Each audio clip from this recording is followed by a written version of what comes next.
Several years ago, I went to a leadership conference, and at the very end of it, we all wound up in the lounge, which people do at the end of conferences. And then there were all these senior executives from some of America's largest companies, and they kept drinking. And the more they drank, the more they talked.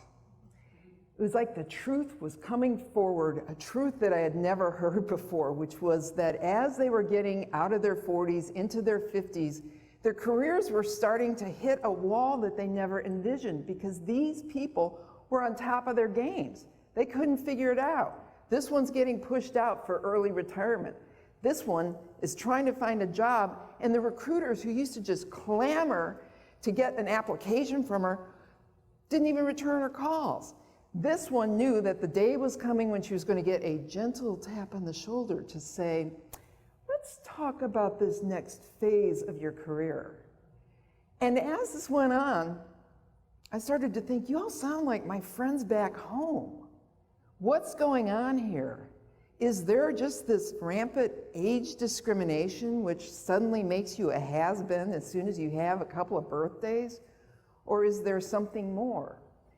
And I started working on that, thinking this is really a good idea for the next book on how to survive as a career person in their 50s. And the real bottom line came into a whole different issue, which is, why do some careers go the distance while other careers completely sputter out?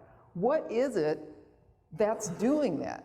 And then as I started to interview a lot of Fortune 100 CEOs and academics and workplace experts and even a lot of professionals, I found out that there was something going on that wasn't age-related, but it was behavior-related.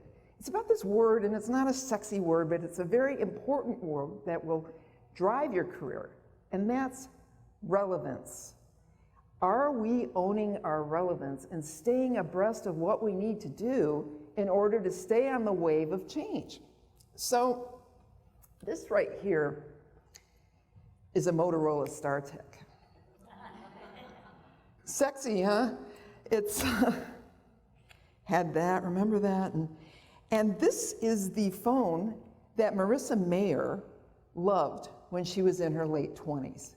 She is one of the founding leaders from Google, who then went on to be the CEO of Yahoo. And when I interviewed her, she was getting ready to leave, and she's a pioneer of artificial intelligence.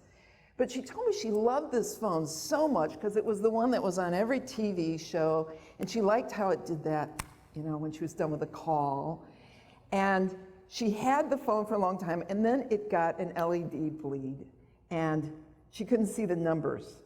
And so she went to the Sprint store because she knew she needed a new phone, and they said, no, we stopped making the Motorola StarTech. You got to get something else. And she wanted another StarTech. So the guy in the store says, well, you know, you might be able to get one on eBay.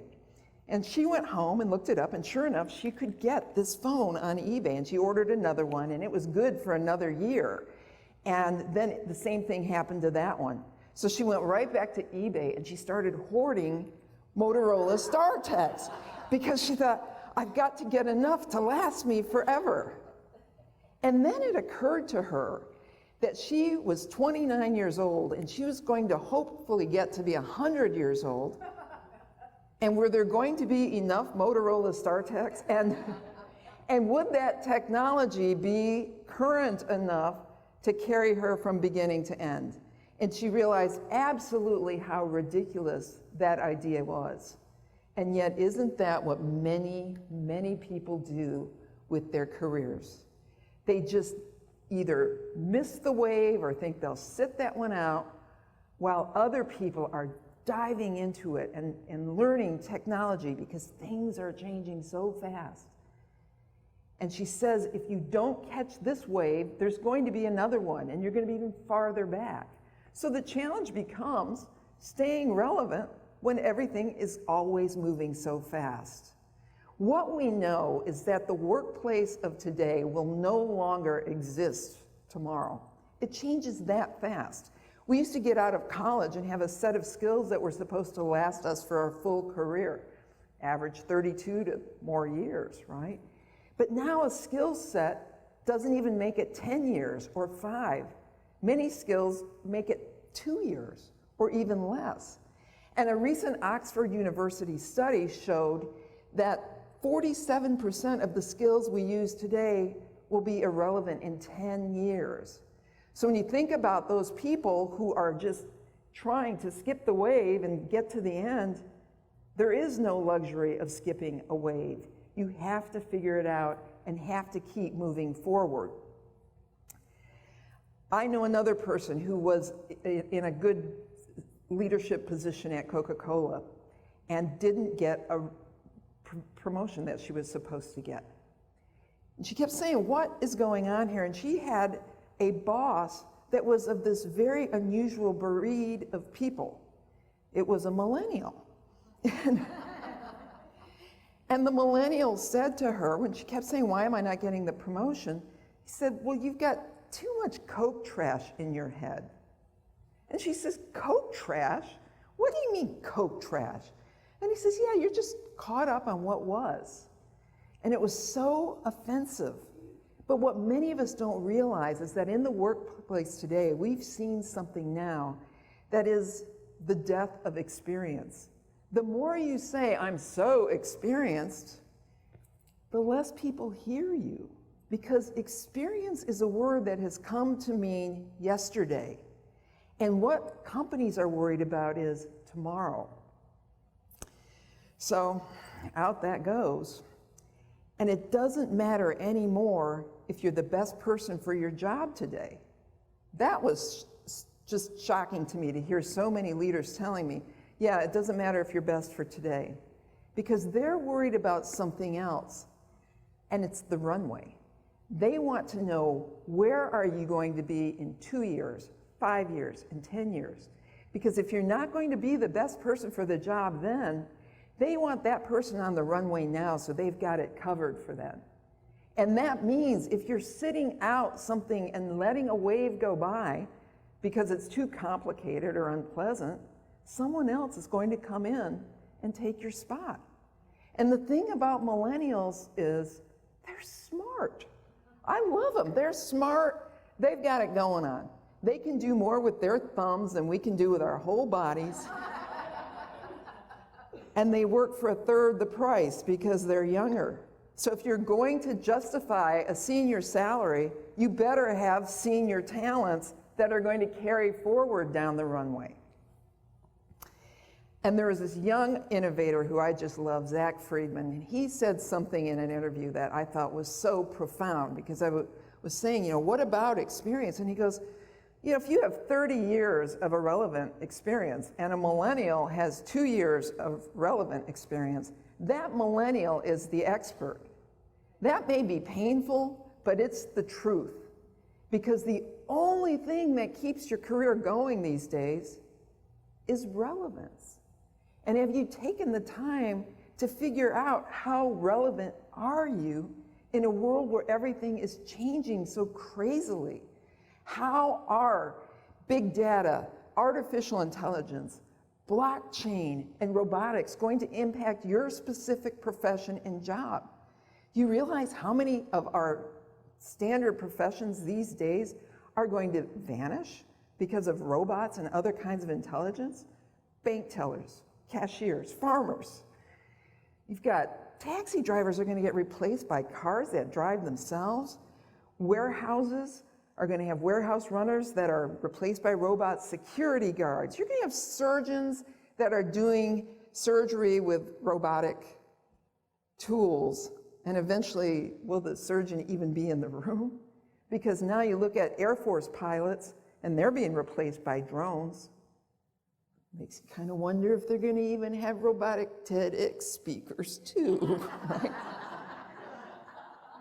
But have you taken a minute to say, how is this going to impact me?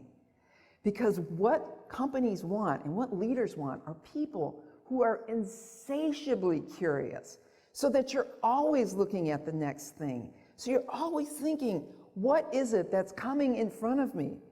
Because if you are learning about trends from other people, you're already behind. Take the lead on that. And how do you come so that to educate yourself enough so that you are the one who is setting the trends? Well, You have to read. You have to read a lot. You read things that may not always be your first choice. Things like Forbes and Fortune and Inc. and Fast Company. And you don't have to read every single article in the Harvard Business Review, but at least look at the summary so you know what's coming. Know what your CEO is reading. Know where the trendsetters are getting their information. And then you start talking about that at work, and people realize you're no has-been. You're the future. You're the one who can lead this forward. And every year, you should at least add 1 or 2 more skills that you don't have. It's called upskilling. And it's very easy to upskill because you go online and they have all of these online courses, and some of them are free and some of them are $15. It's not going to kill you to learn some things you don't know, because then you are more relevant and you learn what other people are learning that's unpleasant. And sometimes it is a bit unpleasant learning some of this stuff because it's difficult. And that whole idea of blockchain was a great example of that, because I needed to know more about blockchain. And I always start at YouTube. So I looked at this YouTube video, and it didn't help. And then I looked at 5 more YouTube videos to explain it, and I still didn't get it. So then I got this really good idea, which was I looked at how to teach blockchain to a child. And then suddenly I got it. It gave me the building block to understand what I needed to learn. There's always a way to learn what's coming. So you find the way to get that information so that you're not falling behind again and again. And then it's so important that you keep your image a little bit cool, because you can't be like some old frumpy middle-aged person, because then you're the old person in the room. Instead, you've got it going on. You're still a part of the future, not the past. It's not your experience that's defining you, it's what you have to offer. Because what they really want to know is you're a contributor. I would prefer to not deal with any of this.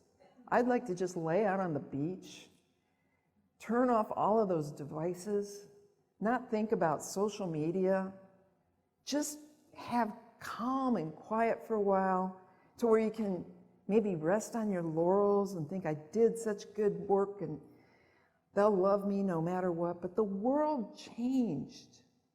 It's not as simple as it used to be. But there is a way to win in this environment. And we can make the challenge for ourselves by just deciding, I want to be in this.